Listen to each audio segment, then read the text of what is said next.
Macarrons, un plat familiar que agrada a tothom. Avui farem uns de molt bons, per un dia de festa. Macarrons en rostit. M'acompanyeu? Anem a cuinar.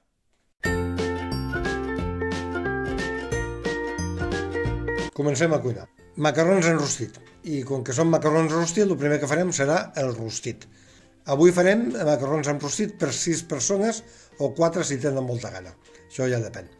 En aquest cas farem servir 2 cuixes de pollastre, 2 galtes de porc i una botifarra de pagès. Podeu fer servir també, en comptes d'aquestes carn, altres que us agradi a vosaltres. Un magret d'ànec, unes costelles de porc, al vostre gust. En aquest cas ho farem així. El primer que hem de fer és salpebrar el pollastre i les galtes, que estiguin ben saonades. La botifarra, lògicament, no caldrà. Així és que comencem per aquí. El pollastre, primer la sal, després el pebre, podeu ficar una mica de pebre negre o una pebre d'aquella de 5 colors, això una mica el que us agradi a vosaltres. Ben salpebrat, això sí, per un costat i per l'altre. Llavors agafem la botifarra, en aquest cas és una botifarra d'aquestes de roda, i la tallem amb uns trossos. Podem ficar en 4 trossos o en 8, farem en 8 perquè sigui més fàcil de cuinar. I una vegada la carn preparada ja ho tenim. Ara comencem a fer el rostit. Farem un rostit típic català, allò que diguem rostit humit. Per fer això, en una cassola posem un raig d'oli d'oliva i una cullerada de mantega de porc. A mi m'agrada molt cuinar mantega de porc. És molt nostre i trobo que li dona el rostit, sobretot, li dona un toc molt interessant, un sabor molt interessant. Posem les carns. Ara ho tenim a foc una mica viu, perquè el que ens interessa és enrossir les carns. Llavors anem posant les carns. Primer posem les galtes, que és el que costa més a coure, i el pollastre, a continuació, les cuixes de pollastre. La idea ara és que vagi al foc una mica viu, perquè la pell quedi ben daurada. Això farà que llavors tingui el rostit un gust molt més bo i que alhora els sucs de dintre de la carn quedin a dintre. Posem les botifarres també, ben repartides entre la carn. Podem canviar la carn si volem, si volem ficar en comptes d'això unes costelles de porc o altra carn, també ho podem fer. Uns colls de xai, al nostre gust. I una vegada que tenim tot repartit, tapem i deixem coure una estoneta, fins que pensem que la pell s'ha dorat.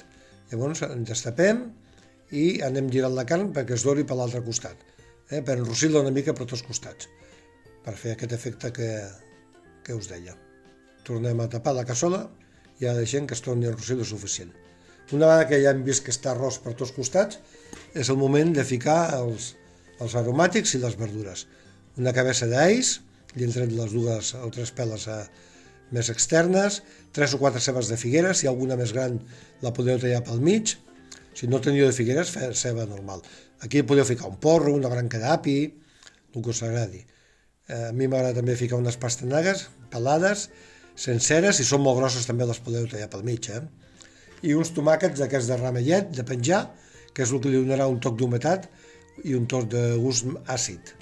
Unes cervetes, en aquest cas he anat al jardí a buscar una mica de farigola fresca i una mica de llaurer fresc. Si no teniu fresc li podeu ficar sec, d'acord? Una mica més de sal i pebre, sobretot per les verdures, tapem i deixem coure una estoneta més. Bé, anem a mirar com està això, ja fa rato que està coent, uns 20 o 25 minuts, que està tot cru, Però tenim que mirar com està la carn, com s'està daurant. Quin olor que fa tota la cuina.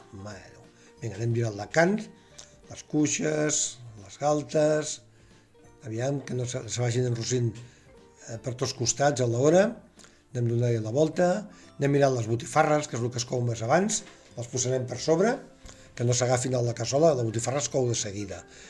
D'acord? Anem mirant les verdures, que ja van coent, les repartim tot bé, ho posem tot bé, va bé això. Taparem una mica més i el deixarem coure 15 minuts més. Després tornem, cada vegada està més cuit això, l'os ja es comença a veure, vol dir que la carn ja comença a estar una mica més cuita. Un bon raig de vi ranci, que això fa català, i fa un aroma extraordinari. I ara taparem la cassola i la deixarem coure una horeta i mitja.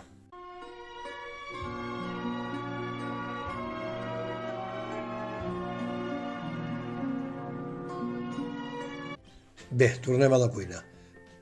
Això ja està quasi cuit. Aviam, remenem una miqueta com està això.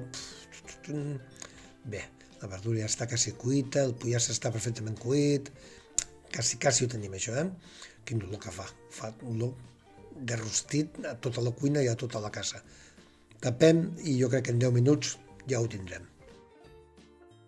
Vinga, ara sí. Fixeu el color. Veieu? Ja fa el color de rostit, això. Ja està. Doncs vinga, és el moment.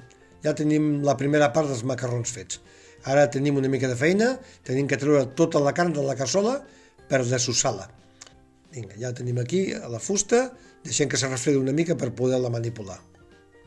Bueno, ja tenim la carn lo suficientment freda per poder-la manipular. Ara, amb una fusta ben neta, la irem dessossant i la irem tallant a trossos.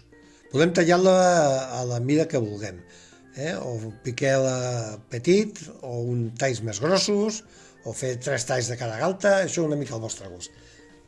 A mi m'agrada ni massa gros ni massa petit, que se trobi el tall. Anem desfent i anem fent, veieu, jo ho tallo així en aquests trossets, més o menys. El que sí mirarem és que llavors ens quedi tot més o menys de la mateixa mida. Els talls de galta, llavors els talls de pollastre, els talls de botifarra, que tinguin tots més o menys la mateixa mida. Continuem tallant la botifarra, també la podeu deixar rodelletes, o si us fa gràcia també podeu deixar un tros de botifarra sencer, que llavors se trobi en el plat, perquè no. Això ja us dic, una mica al vostre gust. Llavors el pollastre és una mica més entretingut, perquè deu treure els ossets.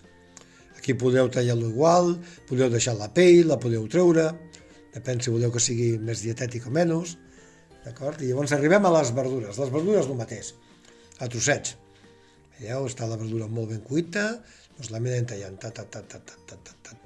Tornem a la cassola, ens ha quedat tot el suc de rostit, tot el suc de la carn, el suc de les verdures, la miqueta de greix de l'oli, de la mantega de porc, aquí està tota la substància, tot el sabor. Anem buscant una mica les pelleringues dels tomàquets, les fulles de la farigola, tot el que llavors pugui ser lleig a la boca, que no ens agradi trobar. I ara tornem a ficar aquí dintre les verdures una altra vegada trinxadetes. Encara estan senceretes, ara el que farem serà en aquest mateix suc, a foc lent, les irem sofregint una miqueta més. Així d'aquesta manera aconseguirem que quedin més melosetes. Veieu? O sigui, a foc, a poc, i les anem sofregint una miqueta més. Una vegada que la verdura ja està una mica pujant una altra vegada, tornem a afegir la carn que ja havíem tallat, i això ho deixarem sofregit a foc baix, no sé, 10-15 minuts, jo crec que serà suficient. I amb això ja ho tindrem quasi preparat. Anem acabant el plat ja.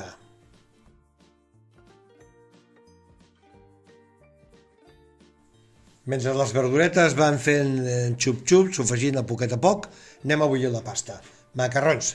Jo en aquest cas m'he trobat uns macarrons italians que ens agraden molt a casa. Això, els macarrons al vostre gust, la marca que us agradi més. Teniu aigua bullint en sal, això no cal que us l'expliqui, ja ho sabeu fer.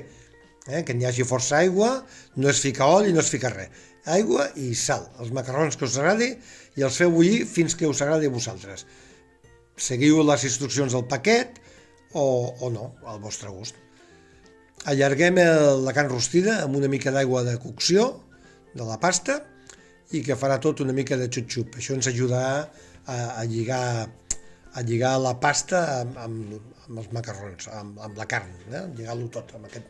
Escorrim els macarrons, vinga, aboquem els macarrons a la carn, afegim una miqueta més de pebre, una miqueta més de sal, segurament ens farà falta, i ara és el moment de tastar-la, perquè encara que hem ficat sal a l'aigua, segurament li faltarà.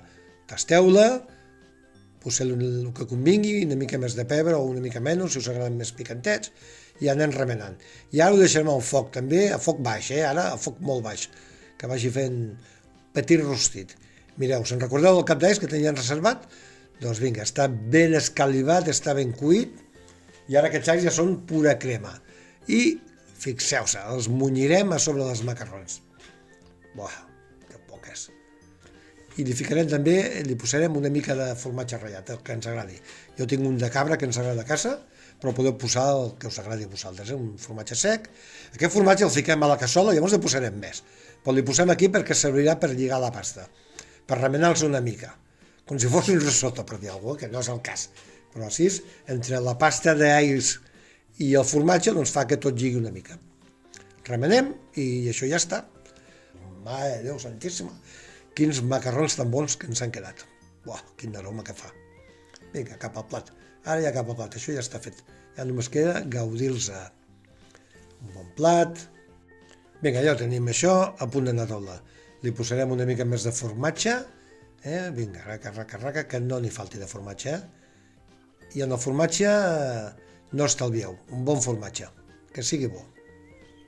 Aquests macarrons han quedat boníssims, un plat de pasta de festa. Ja ho sabeu, si us ha agradat el vídeo, un bon like i a subscriure-vos.